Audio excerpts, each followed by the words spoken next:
We will begin in about 5 minutes.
We will begin in about 3 minutes.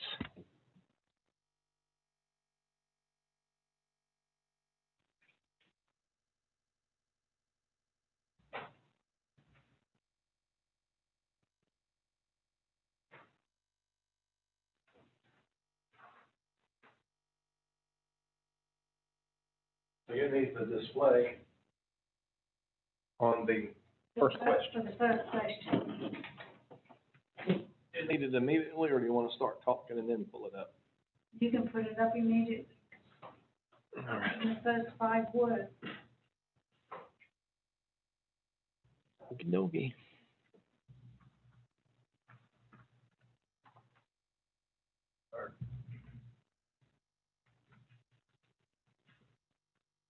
They're not muted, but We are now. Oh, no.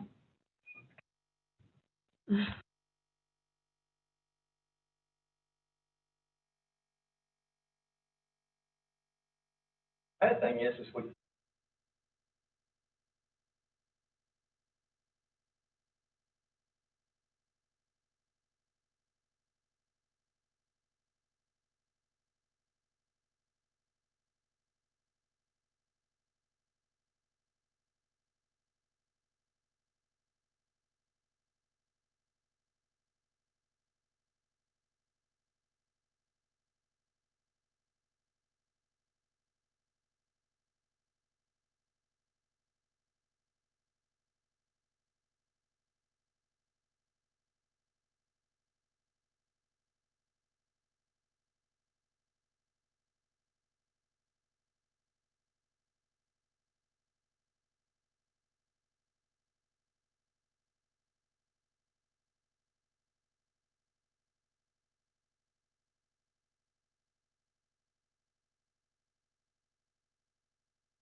All right, everyone. Thank you for tuning in.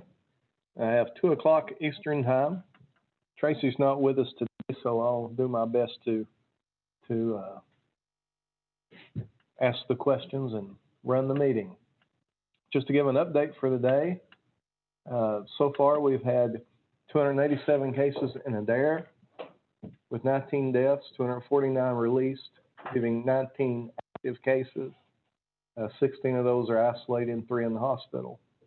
262 cases in Casey County, 16 deaths, 232 released, leaving 14 active cases.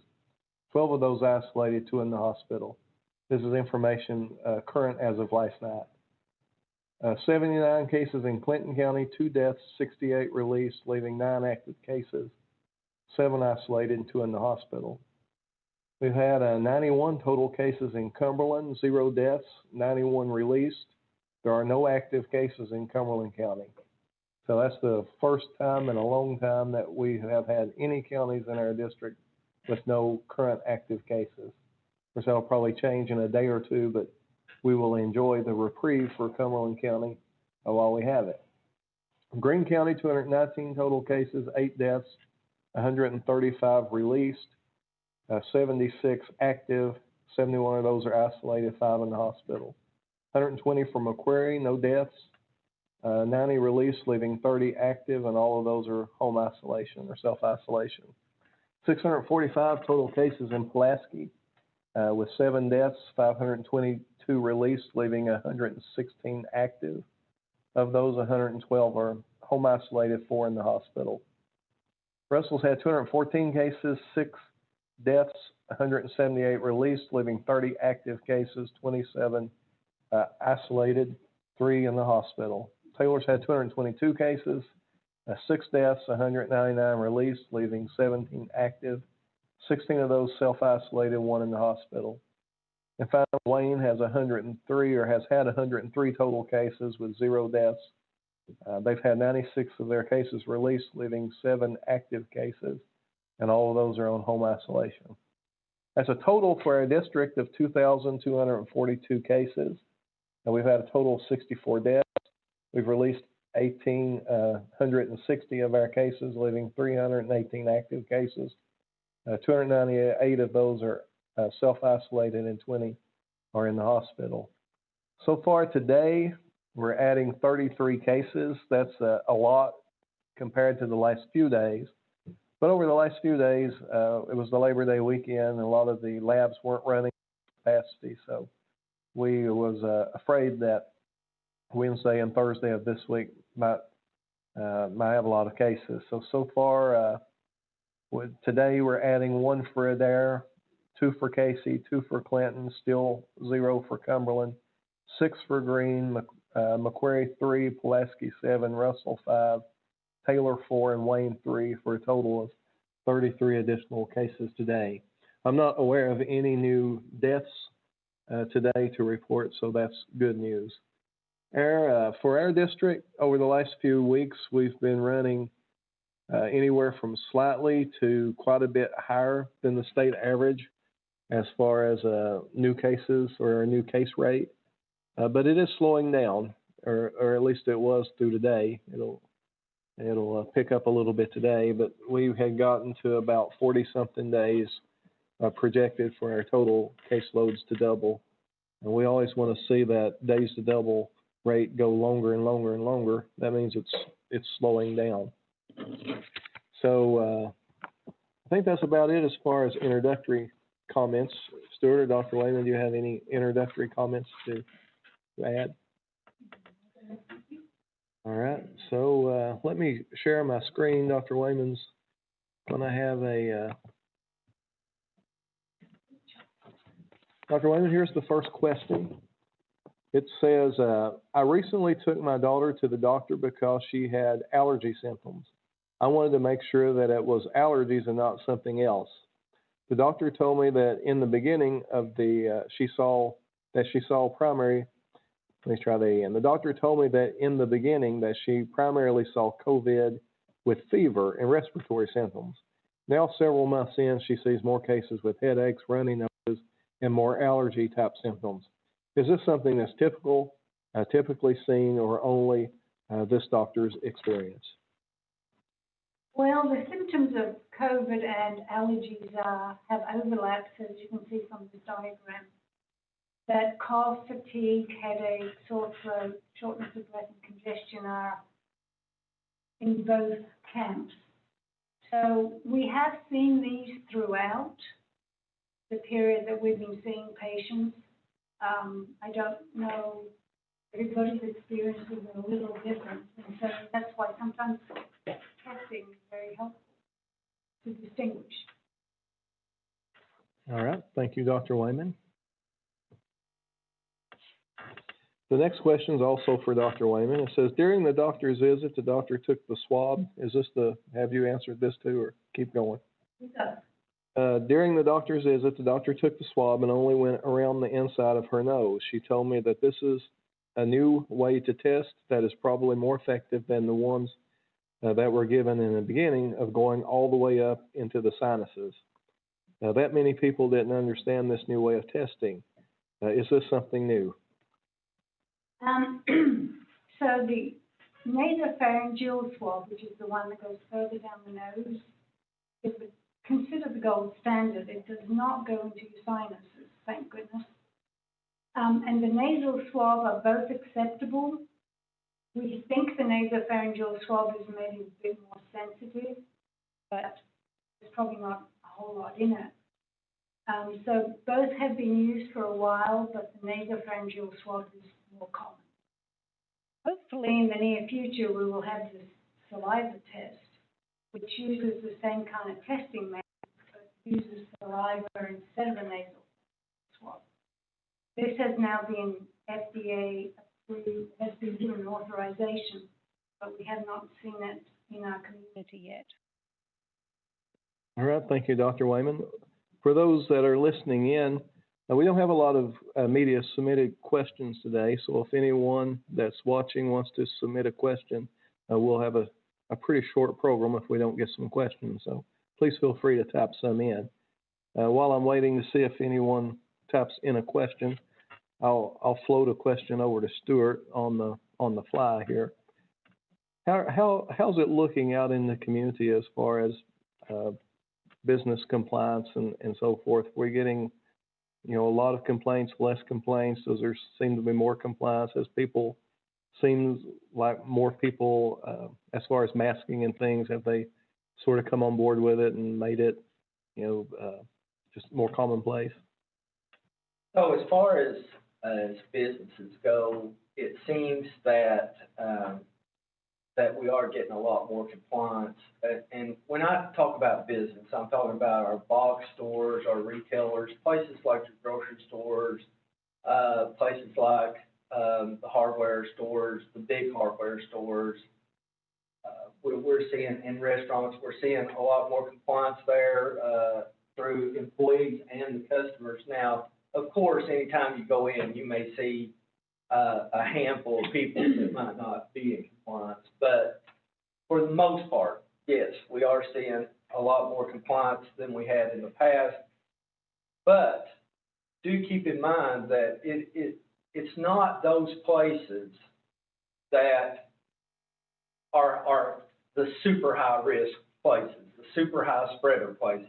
Those places are going to be more like what we see in the churches, more like what you see in, we've all heard about the case of the wedding up in Maine and how many people were exposed in that wedding. It's these social type events that we're seeing people become sick from. So this community spread, amongst your friends and amongst family and not necessarily while you're running in the grocery store to get something. I'm not saying that there's a zero risk there. That's not the case, but we're not seeing cases that are at this time attributed to places like that. They're more attributed to these gatherings that we have. Of course, schools are going back now and sports are starting back up. So, I think we'll have to wait and see what happens in those type of venues. Right now, our complaints have went down a lot. We're not having near the amount of complaints that we had a month ago or even 2 weeks ago. So I do think that people are doing a lot better when they're out in public with their masking, but it's places that you're more comfortable with. That masking might seem weird to you to wear a mask around these people or in these places, or a place where it's hard to socially distance from people that, you're seeing people that you love and You know, and you think, well, I don't have coronavirus, and there's no way they have coronavirus. I've known them all my life. But that's not how it works. That's not true. I mean, it's not taboo to have coronavirus, that's for sure. But anybody can have it, even the people that are your friends and family, they can have it. In a moment, I'm gonna ask Dr. Wayman, I'll give her a heads up so she can be getting her thoughts together about an update on possible vaccine. While she's thinking about that, I'm gonna throw out, across the state, there's some schools that have reopened and had to close back down. And we've had some schools even in our own district that's been open for 2 or 3 weeks now that seems to be going along fairly successfully. Now, it's really, it's kind of hard to tell how it's all going to shake out. We're still early in it, but we do know since March this has been around, and we've had some very difficult environments like factories, and factories have largely been pretty successful when they will distance and wear the masks, and if you can do that in the schools, if you can actually keep the distance and wear the mask, we certainly hope that they are successful. Do you have any pointers or anything for the schools other than just making sure to follow those types of guidance? Yeah, I mean, and there's no doubt about it. Wear the mask for sure. We know that the mask is the huge thing, along with washing your hands and sanitizing. But the mask, even more so, the masks are what can prevent, what can lessen the risk of having an outbreak. And we talked this morning. Even if I wore my mask and I kept one person from getting sick or one person from dying, isn't it worth it? One person just for me to wear my mask? Well, I think it is. Some of the schools are doing a schedule where they do an A/B or a flip-flop schedule with half the students there during 2 days a week and the other half during the next 2 days a week. I think that's a great idea, for the schools, because it puts a whole lot less kids in the building, and they're more able to distance out. You have a lot more control. If you have fewer kids, your teachers are better able to control the kids, to watch, to make sure that they're doing the things that they need to do. And I think kids in my experience of kids, and I have a little bit of experience with kids because I have 3 kids, so I can talk a little bit from experience here. And seeing all the other kids that I've seen during this, I don't believe at all that I haven't seen an instance where it's a child that has a problem with wearing the mask. So what we need to do as adults is we need to not make it a problem for the child to wear the mask. A lot of times, any problem a child has is because they've heard us say these things, and they've got that from us. These kids, I don't think it bothers them near as much as what we think it does, and near as much as what it might bother us that we send our child to school and we think that they're wearing a mask. I just don't believe that that's the case. So, let's encourage that. Let's encourage our kids to be safe. I mean, we don't want our kids having this, not even one kid having this. Well, we want the schools to be successful. Yeah, we do. And, we know, because you guys in environmental know a lot more intimately than me, because you've worked on it a lot more than I have. I've been on the referee. But the schools have put a lot of blood, sweat, and tears into putting these plans together. And, they've put a lot of thought and a lot of time into trying to create an environment to keep it safe. Schools are a challenge. You're dealing with kids instead of adults, and you wonder how compliant they will be. And, the space can be more compacted in a school. And so, there's just things that you worry about that setting it seems to be about as challenging of a setting as you could imagine to try to prevent the spread of the disease. But it has been prevented in factories and things, and we certainly want them to succeed.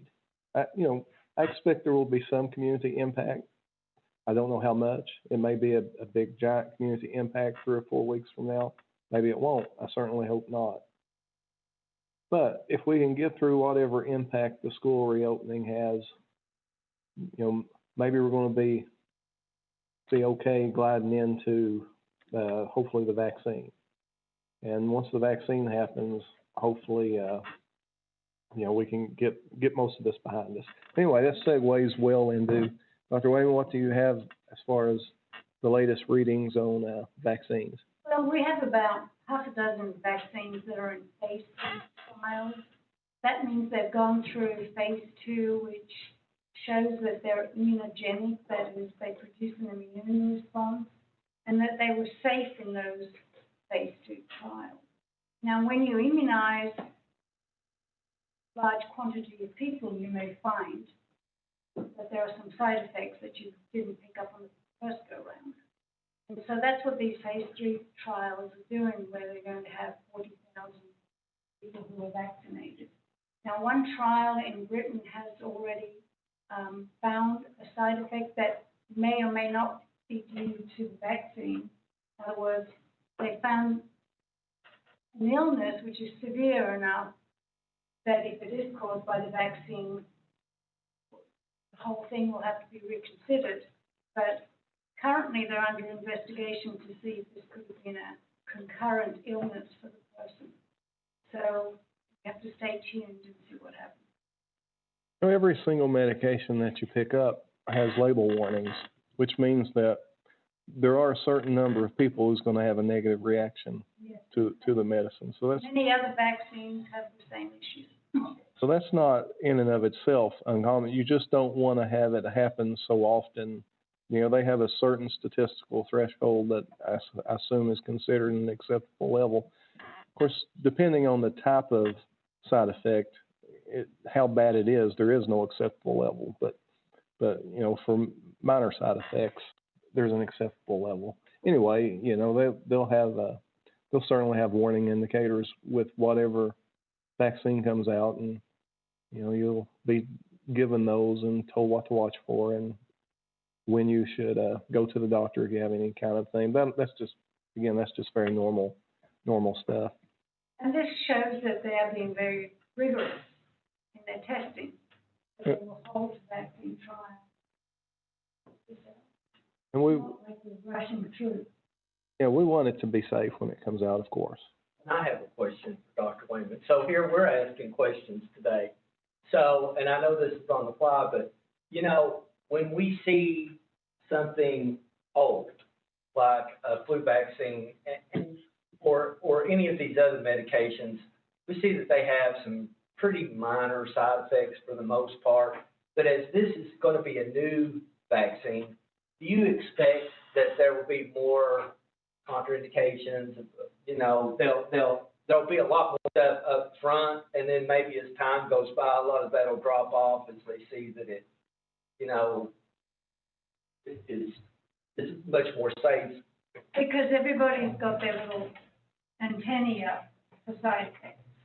They may be documenting more, but you'll have to investigate. I mean, people have illnesses and conditions that they have concurrently, so time will tell. And of course, this isn't the only vaccine that has questionable or may have questionable side effects.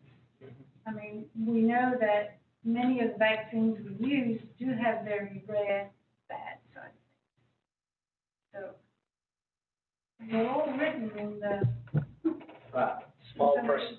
Yeah. Well, no, even in big print. Yeah. When you get a vaccine information statement, it kind of tells you. Well, if you read the fine print of aspirin, it'll scare you to death. What all that you're supposed to watch for. So.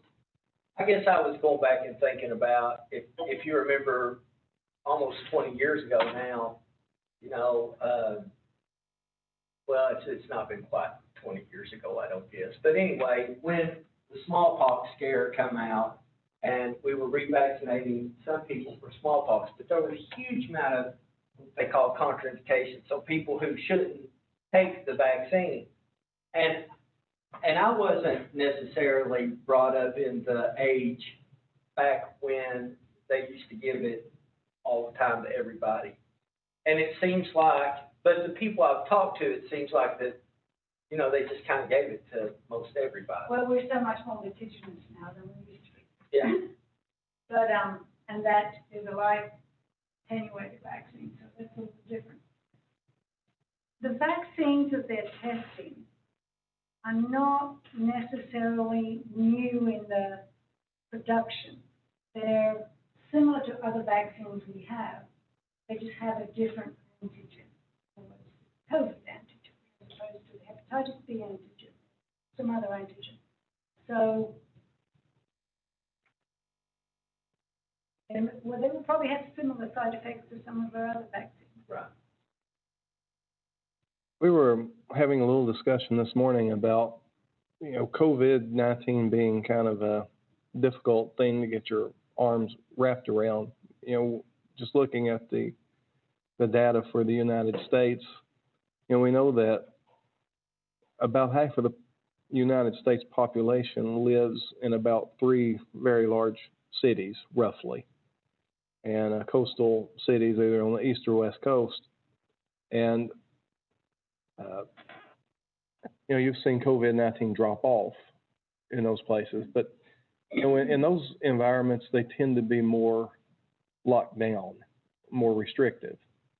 And then you see, you know, right now the hottest places for COVID-19 is more in the south, and they tend to be a whole lot less restrictive in the southern states. But even, you know, even now it's starting to drop off in those states too. Of course, Kentucky's sort of in the middle.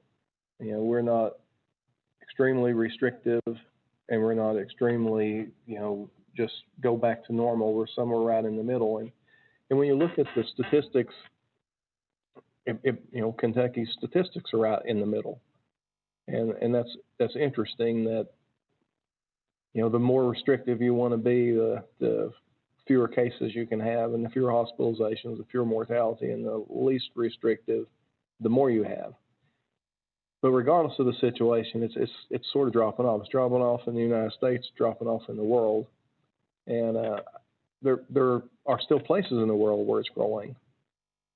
But, you know, I don't know the history of how every country's handled everything, so I can't comment on all that. But I do hope that, I sincerely hope it's on a downward run, you know, on a global scale, on a national scale. For the moment, you know, we have 33 cases today. You know, we certainly want people to continue to just use their common sense, to wear a mask, to keep their distance, to try to keep the spread as slow as possible until we can get the vaccine.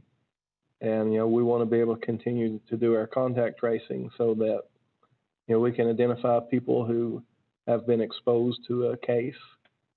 They may or may not have the disease, but if we quarantine them, if they're high risk, if they convert to being someone who does have the disease, they'll already be quarantined. So we will have prevented them from spreading it to anyone else. So if, you know, as a society, if we will continue to just sanitize, wash our hands, wear the mask, keep our distance as much as we can, and if, you know, public health can continue to do its contact tracing, next step is that vaccine. Which leads me into the last thought I have, and no one's typed in any questions, and if someone wants to ask a question, we're winding down now. We are, and we have been all along, but we are even more intently looking into vaccination plans now, how we would set that up. There's a lot of unknowns about, you know, how much vaccine will be available at any given time, who will be the first priority, probably healthcare providers, first responders, then probably the highest risk group, and then the general public. And we don't know exactly, you know, how the vaccine will have to be stored, how it may have to be shipped, how long you can keep it before you have to administer it, how long, you know, it can set out at room temperature before it ruins. There's a lot of things we don't know.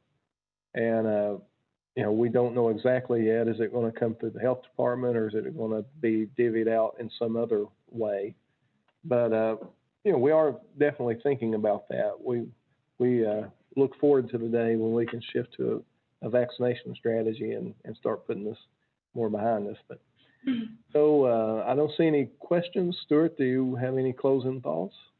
Yeah, I mean, just to kind of piggyback on what you said earlier, and I just want to preface this by saying, let's don't get complacent yet, because we know that we saw those numbers rising at the first of this thing and in May, and we had our lockdown and everybody, was staying in it, and then we had that lowering of numbers, and we were really down and in really good shape.